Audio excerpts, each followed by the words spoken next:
Welcome to this deep dive. Today we're cracking open Rigetti Computing's Q2 2025 earnings call from August 12th. Our goal here is pretty simple.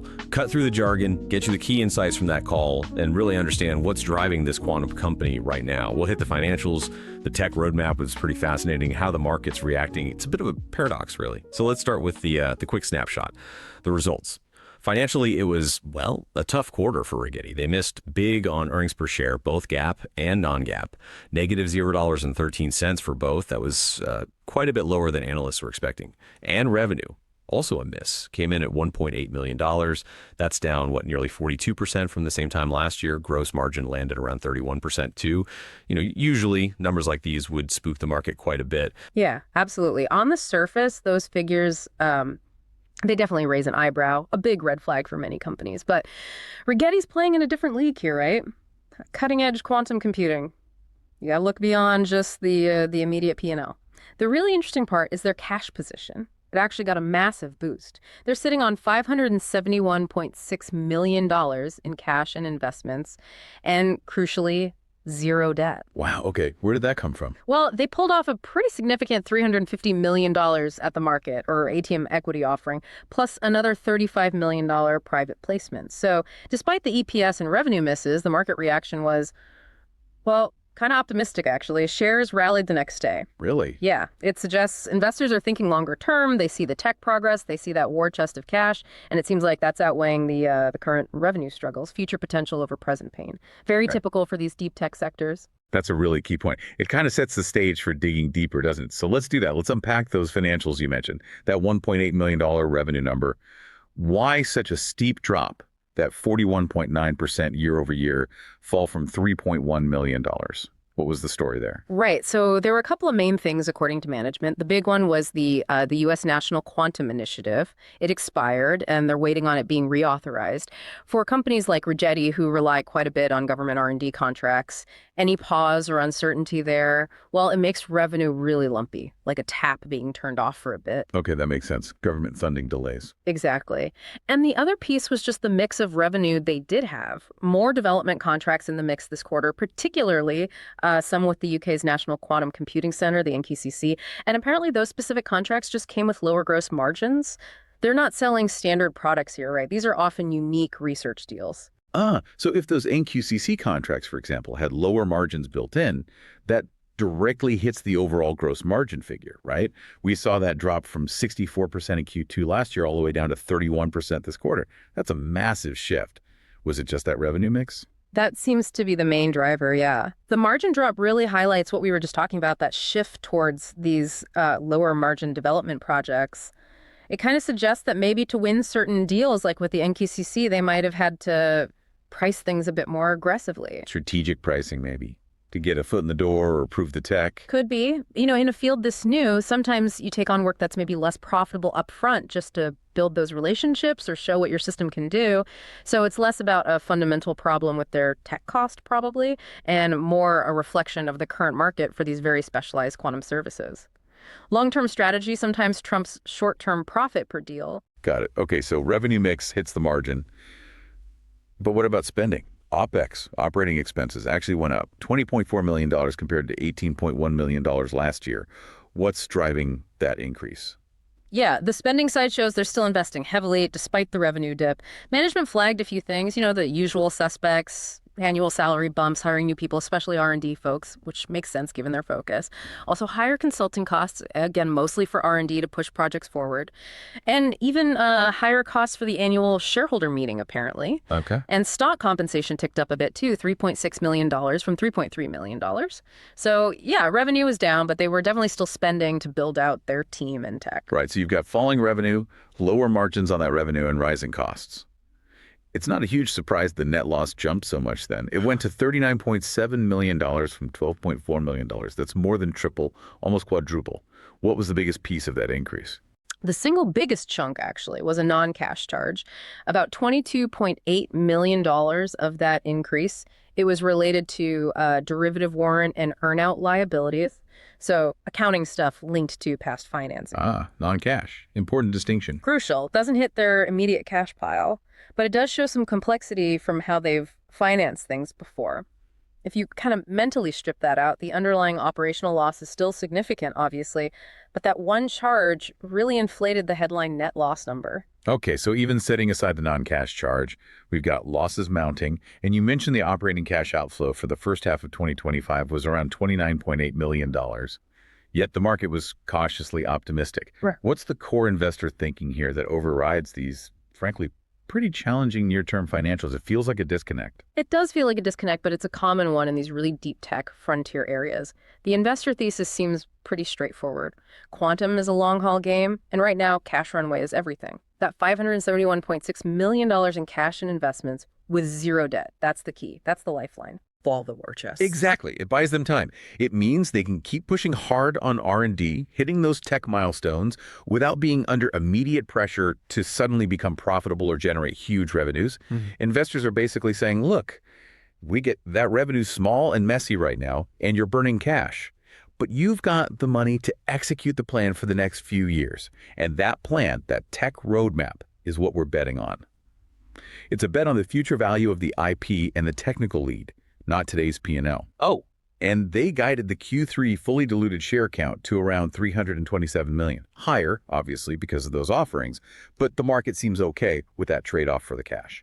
That makes a lot of sense, like public market venture capital almost. Okay, let's pivot to that technology side then, because that's clearly what grabbed the market's attention. The CEO, Dr. Sharma, highlighted some pretty impressive progress. What were the big achievements there? Yeah, he definitely put the tech front and center. The headline news was making their Cepheus 136Q multi-chip quantum computer generally available. He called it the industry's largest, which is a bold claim.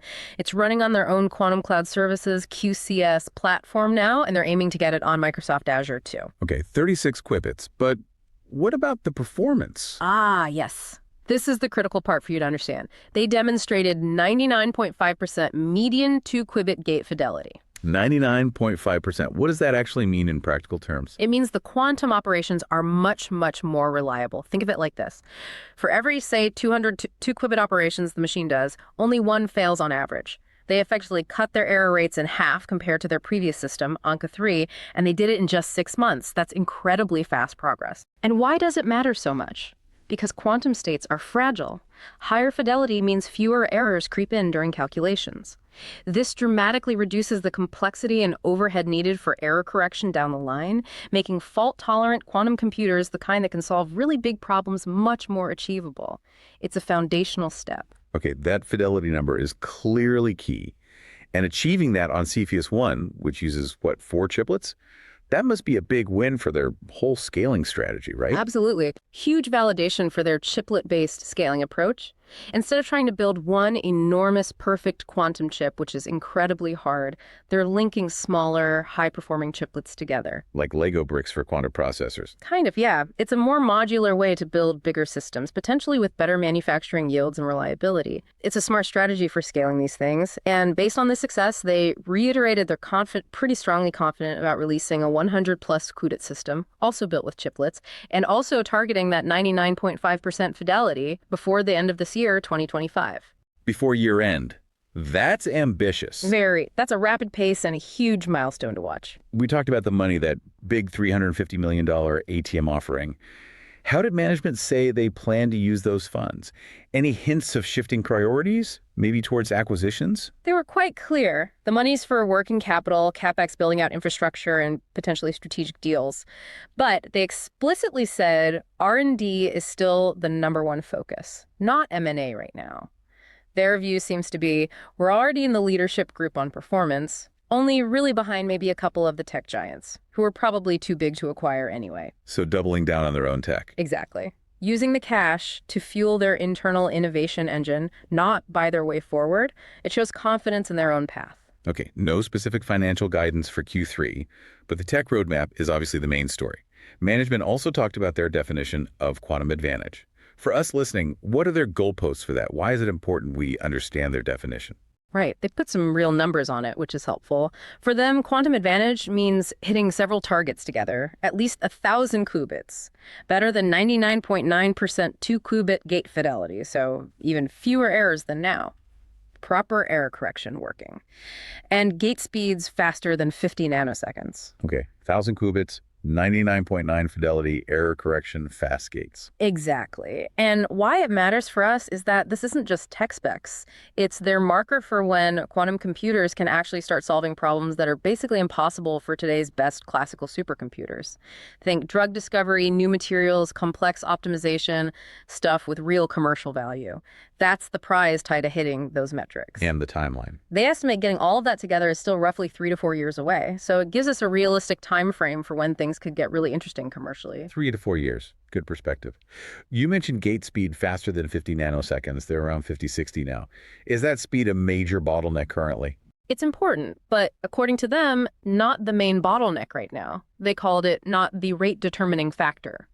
Scaling qubits and improving fidelity and error correction seem like bigger hurdles at the moment. Okay. However, gate speed is still crucial for how these quantum systems will eventually plug into classical data centers, especially for hybrid algorithms. You need them to talk to each other quickly. They did point out that their superconducting qubits are inherently much faster, thousands of times faster than some other approaches like ion traps. So they see that as a potential advantage for integration down the line. Makes sense. Okay, internal progress is one thing, but partnerships matter too, especially in deep tech. They mentioned Quanta. How does that collaboration fit into their strategy? Yeah, the Quanta partnership sounds quite strategic. Quanta is focused on the hardware around the quantum processor itself, the QPU, specifically the control systems. This lets Rigetti focus their own R&D firepower on the QPU, which is their core tech, their secret sauce. So outsourcing the non-core hardware. Essentially, yes. And Quanta brings expertise in high-volume, lower-cost manufacturing, which will be really important when Rigetti needs to scale up production of these complex systems. They expect to start using Quanta's control systems sometime before the end of 2026. So it streamlines their focus and leverages a partner's manufacturing muscle. Smart move, potentially. Okay, so let's try and tie this all together. What does this whole picture mean for you if you're an investor just trying to follow this fascinating complex space? That difference between the weak financials and the positive market buzz is really the core puzzle here, isn't it? It absolutely is. And it really hammers home that theme in quantum right now. It's all about the long-term tech potential and having the cash to get there. Forget near-term profits for now. That $350 million ATM funding round was key. It bought them that crucial runway to keep innovating without worrying constantly about the next payroll or keeping the lights on based on their current, pretty small and unpredictable revenue. The market is essentially funding the science project stage, betting it turns into a real business eventually. Patience is required. Right. And their specific bet seems heavily focused on chiplet scaling and pushing that fidelity number higher. Are there risks in being so focused on that particular path? What if another approach leapfrogs them? That's the $1 million or maybe $1 billion question, isn't it? Yeah. Their success with Cepheus 1's 99.5% fidelity and the plan for 100-plus qubits this year are critical proof points for their strategy. It shows the chiplet thing works. And hitting those milestones is seen as essential for reaching quantum advantage and fault tolerance later on. The risk, or the trade-off, is that they're pouring huge resources into this specific superconducting qubit approach. Other companies are chasing different physics ion traps, photonics, topological qubits. A whole zoo of quantum approaches. Exactly. Each has pros and cons. Rigetti firmly believes superconducting is the winner because it scales and has those fast gate speeds. That's their bet. But if someone else has a sudden breakthrough with, say, ion traps that solves their scaling issues, yeah, that could definitely disrupt Rigetti's perceived lead. It's a high-stakes race with multiple horses. Were there any other sort of external factors discussed, like government funding or international deals? Yes, definitely. That pending reauthorization of the U.S. National Quantum Initiative came up again. Management stressed how important it is.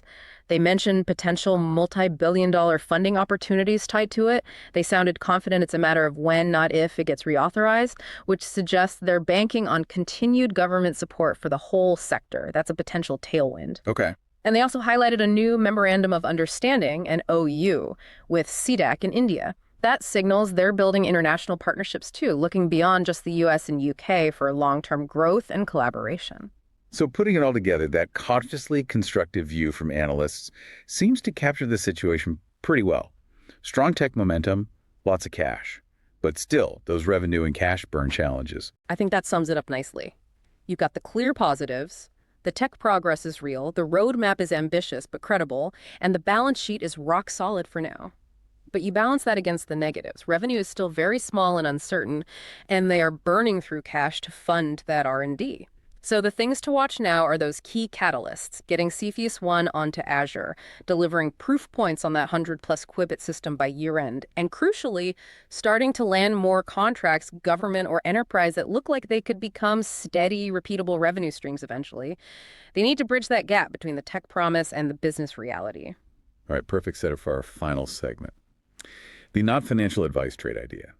Given this unique mix at Rigetti, burning cash but racing ahead on tech with a huge bankroll, in a sector priced on pure potential, it creates some wild possibilities. It really does. You've got this cutting-edge tech, the clear 100-plus qubit goal for this year, $500 million in cash. But tiny revenue and still 3-4 years from their own definition of quantum advantage. The stock already popped post-earnings, showing the market will reward tech news over financials right now. So yeah, volatility seems almost guaranteed around their big milestones. Exactly. Yeah. So here's my completely speculative, definitely not financial advice thought. A long strangle, maybe expiring late Q4 2025. You buy both out-of-the-money calls and out-of-the-money puts. Okay, betting on a big move, one way or the other. Precisely.